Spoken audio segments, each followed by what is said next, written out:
تصور کنید جایی که امروز هزاران جوان در رشته‌های مختلف درس می‌خوانند، نزدیک به یک قرن پیش تنها با یک پوهنځی آغاز شده بود.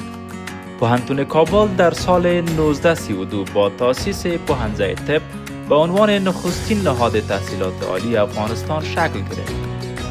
امروز اینجا با 22 پوهنځی و بیش از 100 دپارتمنت فقط یک پوهنتون نیست، بخشی از تاریخ معاصر افغانستان است. امروز با دوستم آمده ایم تا ببینیم پشت این دروازه ها چی میگذرد.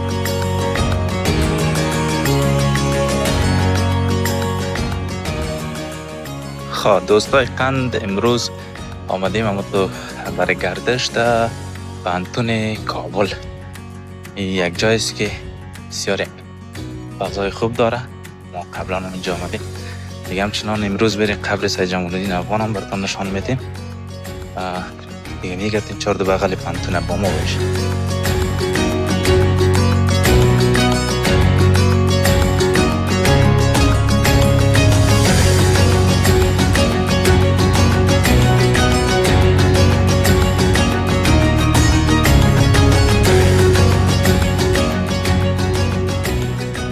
خب دوستای قند، یکی از چیزهای دیگه جالب که در پوهنتون کابل است مقبره سید جمال الدین افغان است.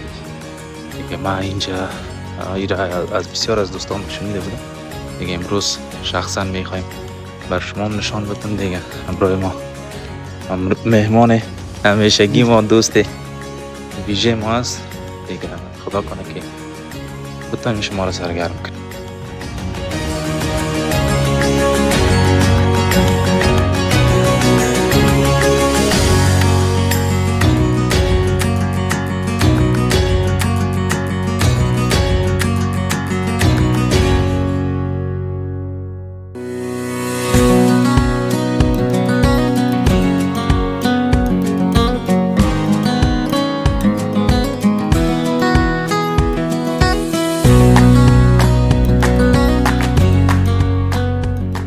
خب دوستا، رفته یک چیز دیگه نظر ما خورد. کتابخانه مرکزی کابل، با معذرت پوهنتون کابل این طرف است. خب بریم اگر بدون آیدی کارت ما را بار داخل از اینا نشان بدیم.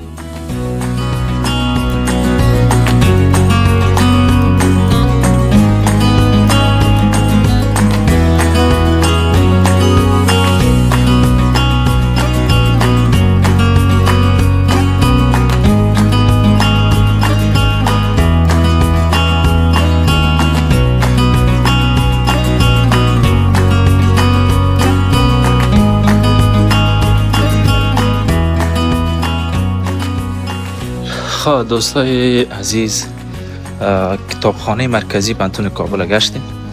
بسیار یک جای به اصطلاح گرنگ علمی بود.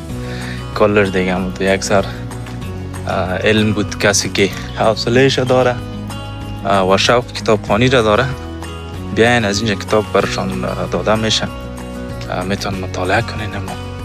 معلومات میتونن هر عرصه‌ای که میخواین میتونین بالا ببرین. و ها وبسایت کتابخانه مرکزی پوهنتون کابل KUL.AF میتونین اونجا برین جستجو کنین کتابایی را که میخواین، بگردین. اگه پیدا شد اونجا هست دیگه، پاس میتونین رو بگیرین و مطالعه کنین.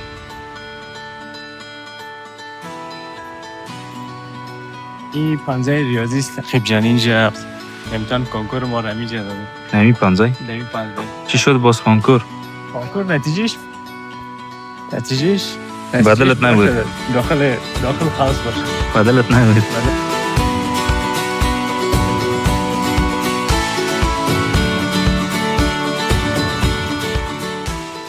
خب چندین سال قبل، من حدود 10 سال تقریبا من اینجا یک دفعه آمده بودم.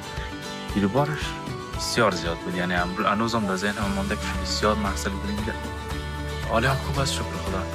محصلین است چهار دو بغل، زنده است، سرزنده است. بیشتر ما اینجا یک صدای چه خاصه هم شنیدم ماشین کی بودش خند میگه. بسیار یک فضای خوب است، خوشایند است.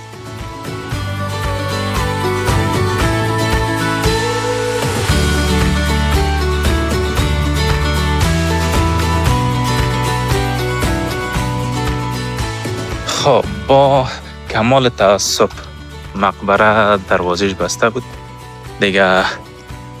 عالی طرف اطراف دیگه میگردیم میبینیم که تو پندون کابل چی چیزا آمده، چطور جای است فعلا. دقیقا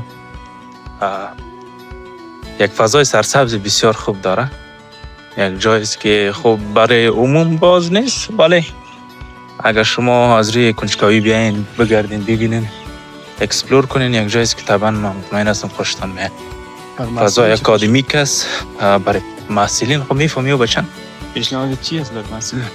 محصلین خب هر صورت من در دورانی که خودم امتحان کنکور میدادم، نه از مکتب فارغ شده بودم، در او دوره یکی از کلانترین آرزوهای ما این بود که این پانتون کابل ما در هر رشته که باشه کامیاب شیم و درس بخونیم، چون من دیده بودم قبلا اینجا بسیار یک جای بود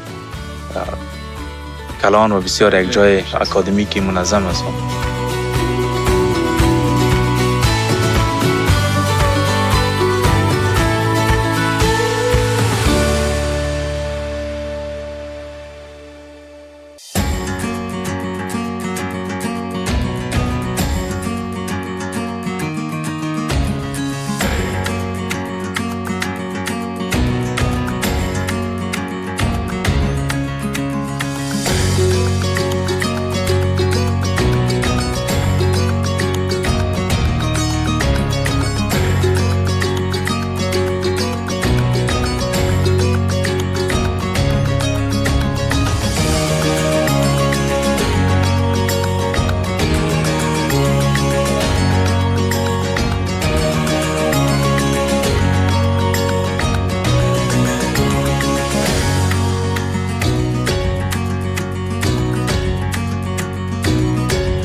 خب دوستای قندی بود ویدیوی بلاگ امروزی ما گشت و گذار در پانتون کابل. یک جایی بود که من قبلا آمده بودم ولی بازم با وقت از اینکه تکرار آمدیم، ولی بازم من بسیار خوشحال شدم از اینکه میبینم رسیدگی به این جا و جای تاریخی بسیار خوب است و تشکر از ریاست پانتون کابل به خاطر حفظ و نگهداری از این دارایی تاریخی ما. شما دیگه از شما اگر کنجکاو هستین میتونین بیاین ببینید که کشورمون هم خدا چه یک امکانات داره و از او باید با وجه احسن استفاده شد.